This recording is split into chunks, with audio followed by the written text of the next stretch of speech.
Alright, boys and girls, it has been confirmed by multiple sources by now that the Crimson Ballad duration cannot be extended by having two-piece Vithus arches. It has been confirmed by Mao. Mao did the testing. He found out Vithus doesn't extend the duration of the new 2-star legendary gem. Sid Gang found out the same result. GameZone found the same result. And I end up finding the same result myself on the Oceanic server on my alt account. So now that we know you cannot extend the duration of the Crimson Ballad, at least by having two-piece Vithus, so the maximum amount of duration that we can get is going to be a second, and that will only happen if you have beneficial duration on your chest, your legs, the belt, and then your shoes, and of course getting beneficial duration on your reforge, bonuses on every single primary gear piece, and then you will able to reach a second duration on your Crimson Ballad, and that is going to be only in PvE. When you go to PvP, it is going to be somewhat 6 or 7 seconds. So now we're going to see how it compare versus some of the other 2-star gems, which is damage based. And I'm talking about damage because when it comes to fear, the fear is strong, but it can only trigger every 60 seconds. So it is not spammable. You cannot spam the fear on the enemy, and it will only trigger if someone damage you and your life go below 50%, and then it can only trigger every 60 seconds. So we're gonna talk about the damage and how Crimson Ballad will be going versus some of the other 2-star damage gem. So we already know that you cannot extend the duration of the gem more than a second. So you will have 12-second downtime, and this is how it will look. So Crimson Ballad, when it will be on the cooldown, it will be like this, the 12-second duration, and then after that it will trigger, go straight up, you get 30% damage, then you will get that a second buff like that, and it goes back on the cooldown. Then you have 12-second window where you have to wait for the gem to trigger, and then it goes back up, and it is gonna be something like that. So if we go with the 30% damage here, this is gonna be Crimson Ballad, and you know what, we're gonna go with the Crimson here. Hopefully I don't mess it up. There we go, Crimson. And now let's see how some of the other gems will compare. We're gonna go with the Spectre Glass. It can give you 28% damage plus more critical hit chance versus the enemy. And the good thing about the Spectre Glass is, especially if you have a lot of potency, you can basically have like 80% uptime. So for the Spectre Glass, this is how it will work. This is going to be Spectre Glass cooldown, then it gets trigger again.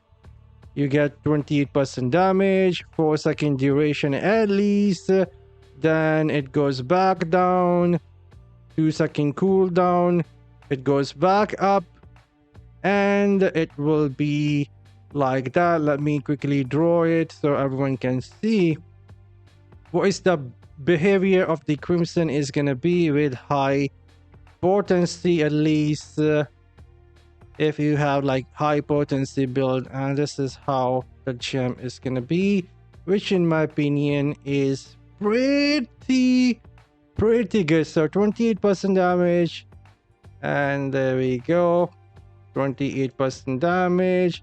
And this is gonna be Spectre. There we go, Spectre.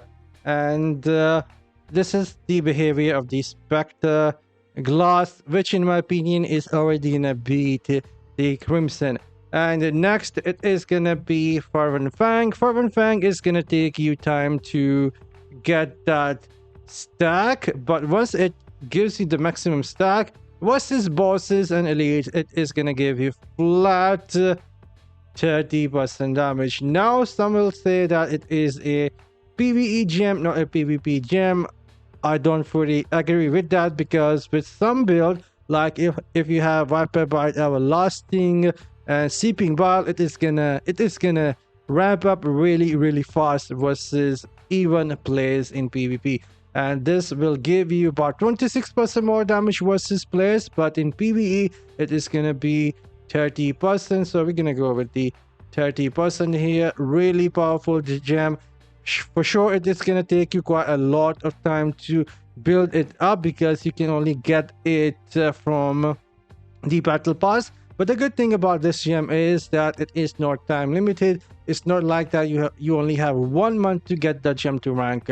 Then you can take your sweet time and build it up to rank 10 eventually, and you will have Farban Fang, which is gonna be really powerful gem, at least in my opinion. And now let's talk about the Berserker High, which is a 1-star gem. So Berserker High is gonna be something like this. It is gonna be like this. It just gives you flat damage of 18%. Maybe I'm doing it wrong. So 18% is gonna be something along this line, and you get flat 18% damage.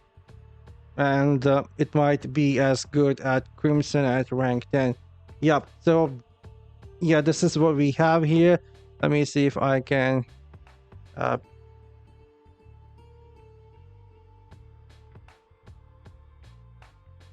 there we go, Berserker. So this is how some of the damage gems are gonna behave. And even though Crimson is a strong gem, there are other gems which is gonna be strong, especially when it comes to damage. And again, the fear effect, if anyone tells you that it is gonna be OP, I'm not sure if 1-minute trigger is considered OP. If that is the case, then it is OP. But I don't think anything that trigger every 1 minute and fear you for 1 second, it is considered OP. It is gonna be maybe annoying at best, but by no means it is gonna be OP. But yeah, hopefully this is gonna make sense. And let me know in the comment section down below what are your thoughts. And by the way, before I log off, this is gonna be PVE values. In PvP, everything is gonna be striped by 70%, so the 30% damage is going to be 9% in PvP. For the Spectre Glass, you can apply 70% nerf to 28%, and for the Berserker, you can apply the 70% to the 18% damage. And for the damage reduction for the Crimson Behelit, it is going to be 9% in PvP. So it is a good gem, but if we compare it versus some of the other gems, it is not gonna like break things. They are just giving you more options to play with. And if you want to build out every single slot with the damage, then yes, this gem is gonna be good, and you will be getting those higher damage number. Now I'm signing off. See you all in the next one. You guys have a great day. Later.